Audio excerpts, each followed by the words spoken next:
Oke, Assalamualaikum warahmatullahi wabarakatuh.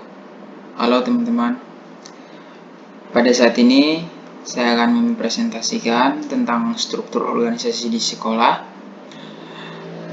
serta bagian-bagian dan tugas pokok dari orang-orang yang ada di dalam struktur organisasi tersebut. Nah, sebelumnya saya ingin memperkenalkan nama dulu. Nama saya Agus Henok, NIM saya 16016173132. Ini adalah tugas ujian tengah semester mata kuliah Manajemen Pendidikan Jasmani. Nah, mata kuliah ini juga dibimbing langsung oleh Dr. Muhammad Asmawi MPD dan Kariski Nurulfa MPD. Oke, kita lanjut ke slide berikutnya. Nah, di sini saya akan menjelaskan tentang apa itu organisasi sekolah, dan fungsi dari struktur organisasi tersebut. Nah, baik, di sini saya akan menjelaskan apa itu organisasi. Organisasi adalah suatu kelompok orang yang dalam suatu wadah untuk tujuan bersama. Jadi, organisasi adalah kumpulan orang-orang dalam suatu struktur atau dalam suatu wadah yang sudah dibentuk, yang memiliki visi, misi, dan tujuan yang sama, dan mereka bekerja sama untuk mencapai tujuan-tujuan tersebut. Nah, berikutnya struktur organisasi sekolah. Nah, struktur organisasi sekolah merupakan suatu bentuk yang berupa urutan atau daftar yang berfungsi sebagai suatu upaya dalam menjelaskan tugas dan fungsi dari komponen penyelenggara pendidikan yang bersangkutan dengan sekolah tersebut. Jadi, struktur organisasi sekolah ini dibuat agar pendidikan di suatu sekolah itu berjalan sesuai jalurnya, gitu. Nah, berikutnya kita masuk ke fungsi struktur organisasi. Oke. Struktur di dalam organisasi dibuat untuk menjalankan tugas dan fungsi dari masing-masing jabatan. Nah, dalam struktur organisasi juga secara jelas dia mampu memisahkan tugas dan tanggung jawab. Memisahkan tugas tanggung jawab dan wewenang anggotanya masing-masing. Nah, di sini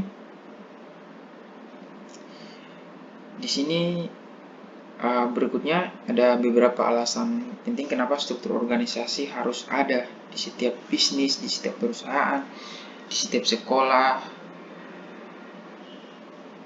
Nah, yang pertama ada kejelasan, kedudukan, dan koordinasi. Yang kedua ada kejelasan dalam jalur hubungan. Yang ketiga ada kejelasan tanggung jawab. Dan yang keempat adalah pengendalian dan pengawasan. Yang pertama yaitu kejelasan kedudukan dan koordinasi. Itu struktur organisasi menjelaskan kedudukan dan posisi dari masing-masing anggota. Jadi masing-masing anggota itu tahu apa yang akan dikerjakan, apa tujuannya, gitu. Terus yang berikutnya ada kejelasan dalam jalur hubungan. Nah, fungsi struktur organisasi berikutnya adalah kejelasan dalam jalur hubungan. Dalam melaksanakan tugas dan tanggung jawab setiap anggota dalam organisasi harus terlihat jelas sehingga proses pekerjaan lebih efisien dan saling memberikan keuntungan, begitu. Terus kejelasan tanggung jawab. Jadi setiap anggota dalam organisasi tersebut memiliki tugas dan tanggung jawabnya masing-masing. Jadi tidak tumpang tindih, kayak tidak saling menyalahkan, oh ini bukan tugas saya, ini tugas dia, gitu. Jadi sudah jelas dalam struktur organisasi tersebut. Terus berikutnya ada pengendalian dan pengawasan. Nah, kalau adanya struktur organisasi, penting untuk pengendalian dan pengawasan dari seorang pemimpin terhadap bawahannya, gitu, untuk mencapai tujuan dari berdirinya suatu sekolah atau suatu bisnis atau suatu perusahaan, gitu. Nah, kita lanjut ke slide berikut. Nah, di sini saya menggambar struktur organisasi. Yang paling pertama ada kepala sekolah, sampingnya ada wakil kepala sekolah. Terus berikutnya ada kepala tata usaha, Ke bawahnya lagi ada kurikulum, bagian kurikulum, ada bagian kesiswaan, ada bagian sarana dan prasarana, ada bagian humas, terus ada koordinator BK atau bimbingan dan konseling, terus ada koordinator ITC. ITC ini adalah orang yang bertugas yang menangani bagian jaringan dan komputer di sekolah. Terus di bawahnya ada guru, dan yang paling terakhir adalah siswa. Nah, kita lanjut, kita akan membahas tugas pokok dari orang-orang yang ada dalam struktur organisasi ini. Nah, berikut ada kepala sekolah. Nah, kepala sekolah ini bertanggung jawab penuh terhadap seluruh kegiatan yang ada di sekolah. Yang pertama, tugas pokoknya menyusun program sekolah. Terus yang kedua mengawasi proses belajar mengajar. Terus yang ketiga sebagai pembina kesiswaan. Terus yang keempat, pelaksanaan bimbingan dan penilaian bagi para guru serta tenaga pendidikan lainnya. Terus yang kelima ada penyelenggara administrasi sekolah, yaitu meliputi misalnya administrasi ketenagaan, administrasi keuangan, kesiswaan, perlengkapan, dan kurikulum. Terus yang paling terakhir adalah pelaksanaan hubungan sekolah dengan lingkungan sekitar dan atau masyarakat. Jadi kepala sekolah ini mungkin tugasnya bukan hanya ini saja, mungkin masih banyak lagi. Oke, kita lanjut ke slide berikut. Nah, sini ada wakil kepala sekolah. Nah, pastinya wakil kepala sekolah ini ada, yaitu untuk membantu kepala sekolah. Ya kan, pasti itu tujuan utamanya. Tapi bukan hanya itu, mungkin masih banyak, yaitu berikutnya itu menyusun rencana pembuatan program kegiatan dan program pelaksanaan. Berikutnya adalah pengorganisasian. Yang berikutnya ada ketenaga kerjaan. Yang berikutnya adalah pengkoordinasian. Terus ada penilaian, ada pengawasan, ada pengidentifikasi dan pengumpulan data. Oke, kita lanjut ke slide berikut. Nah, di sini ada bagian kurikulum. Kita langsung saja. Dia adalah guru yang bertugas dalam bidang kurikulum, bertanggung jawab atas semua kegiatan belajar mengajar. Nah, seperti pertama menyusun pembagian tugas bagi para guru, terus yang kedua mengelola semua kegiatan belajar mengajar.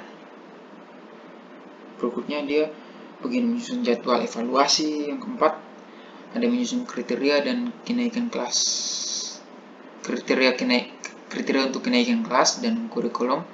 Yang berikutnya menyusun pelaksanaan UAS dan UAN.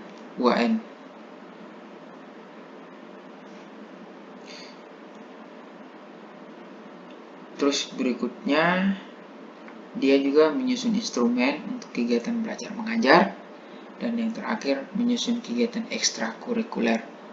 Nah, oke, kita lanjut ke berikutnya, slide berikutnya. Tugas bagian kesiswaan, dia adalah guru yang bertugas dalam bidang kesiswaan, membidangi semua urusan kesiswaan, terus tanggung jawab dan semua kegiatan belajar mengajar. Yang pertama, tugas pokoknya yang pertama adalah perencanaan dan pelaksanaan kegiatan ekstrakurikuler. Terus yang kedua, pengadaan, pengarahan, dan pembina kegiatan OSIS. Terus yang ketiga, itu penginventarisasian absensi dan pelanggaran-pelanggaran. Terus yang keempat, dia juga pembina sekaligus pelaksanaan kegiatan 5K. Buat teman-teman yang tidak mengerti apa itu 5K. 5K itu yaitu kedisiplinan, ketertiban, kebersihan, kerapian, dan keindahan. Yang berikutnya itu penilaian terhadap semua siswa yang mewakili sekolah terhadap kegiatan di luar sekolah. Terus yang keenam, perencanaan kegiatan setelah siswa lulus. Oke, kita lanjut ke slide berikutnya, teman-teman. Nah, di sini ada tugas bagian dari sarana dan prasarana. Sarana dan prasarana juga bertanggung jawab atas semua kegiatan belajar mengajar. Dia tugas pokoknya yang pertama adalah mencatat semua alat atau barang yang masuk. Yang kedua, mencatat alat laboratorium yang telah masuk. Yang ketiga, mencatat alat peraga olahraga. Yang keempat, pengadaan sarana dan prasarana. Yang kelima, penyusunan aturan anggaran sekolah. Jadi dia ini bertugas di bagian sarana dan prasarana. Contoh, di sekolah atau di kampus kan kita sering meminjam alat untuk berolahraga atau ke lab gitu. Nah, dia ini bagian mengecek dan bagian menulis data-data barang yang masuk, barang yang keluar. Jadi tidak ada yang kurang dan tidak ada yang hilang, teman-teman. Oke, kita lanjut ke slide berikutnya. Nah, di sini ada tugas bagian humas atau hubungan masyarakat. Hubungan masyarakat juga bertanggung jawab atas semua kegiatan belajar mengajar. Di sini dia punya 2 tugas pokok, mungkin lebih ya, tapi di sini saya cuma masukkan 2 tugas pokok. Yaitu yang pertama, membina kerjasama dengan masyarakat sekitar sekolah. Yang kedua, membantu pelaksanaan tugas BP3 atau itu kepanjangan dari Badan Pembantu Penyelenggara Pendidikan. Jadi dia juga harus pintar untuk bersosialisasi dengan masyarakat di sekitar sekolah, dan dia juga membantu agar penyelenggara pendidikan di sekolah itu berjalan dengan lancar. Oke, kita lanjut ke slide berikut. Di sini ada tugas mata pelajaran. Nah, tugas mata pelajaran pertama, tugas guru mata pelajaran yang pertama itu melaksanakan segala hal kegiatan pembelajaran. Yang kedua, melaksanakan kegiatan penilaian proses belajar, ulangan atau contoh ulangan harian, umum, dan akhir. Yang ketiga, melaksanakan penilaian, analisis hasil ulangan harian. Yang keempat, melaksanakan program perbaikan dan pengayaan. Yang kelima, mengisi daftar nilai siswa. Yang keenam, membuat catatan tentang kemajuan dari hasil belajar. Yang ketujuh, mengisi daftar hadir siswa sebelum memulai pelajaran. Oke, kita lanjut ke slide berikut.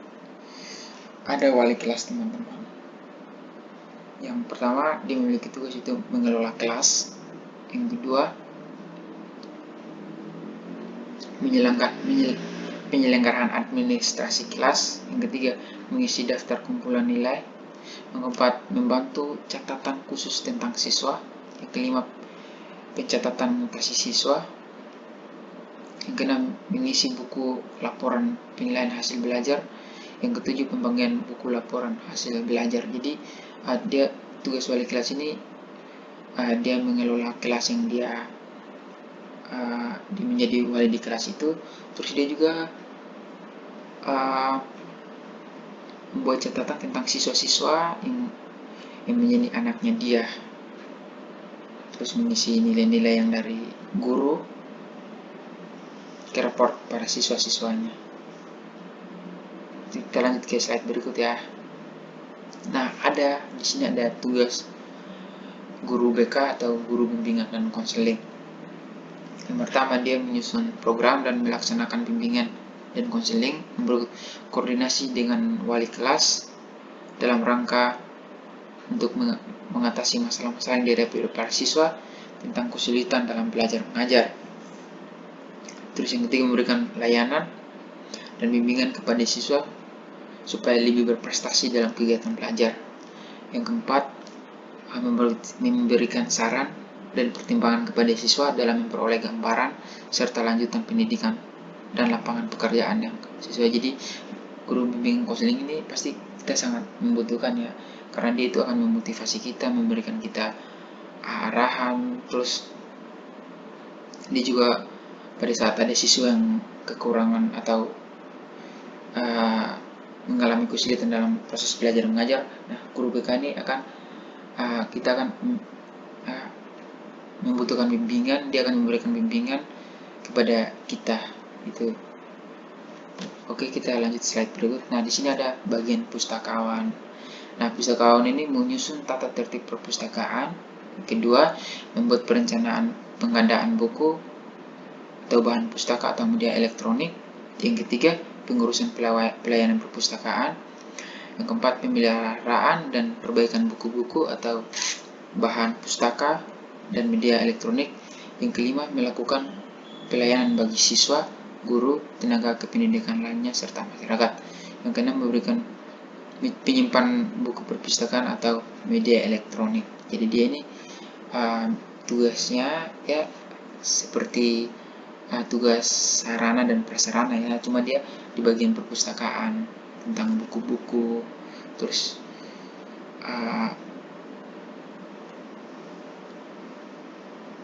dia juga membuat perencanaan tentang pengadaan buku atau penambahan buku di perpustakaan dan lain-lain sebagainya. Oke, kita lanjut ke slide berikutnya.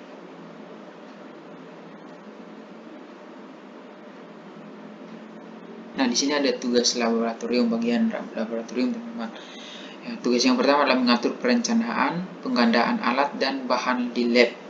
Yang kedua, menyusun jadwal dan tata tertib penggunaan lab.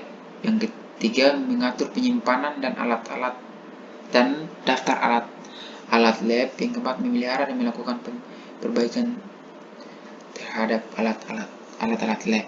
Oke. Kita lanjut lagi. Nah, di sini ada bagian dari tata usaha. Nah, dia pertama menyusun program tata usaha sekolah.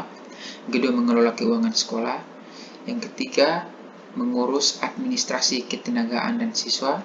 Yang keempat, pembinaan dan pengembangan karir para pegawai tata usaha sekolah. Yang kelima, mengkoordinasikan dan melaksanakan 7K. Yang keenam, menyusun laporan pelaksanaan kegiatan pengurusan ketatausahaan secara berkala. Kita lanjut lagi ke slide berikutnya. Oke, sudah selesai. Terima kasih teman-teman. Ini saja pemaparan tentang struktur organisasi di sekolah menurut saya, dan saya tahu mungkin masih banyak kekurangan atau lainnya. Saya mohon maaf jika ada kekurangan dan lain-lain sebagainya. Tulis di kolom komentar ya teman-teman. Terima kasih. Assalamualaikum warahmatullahi wabarakatuh. Terima kasih.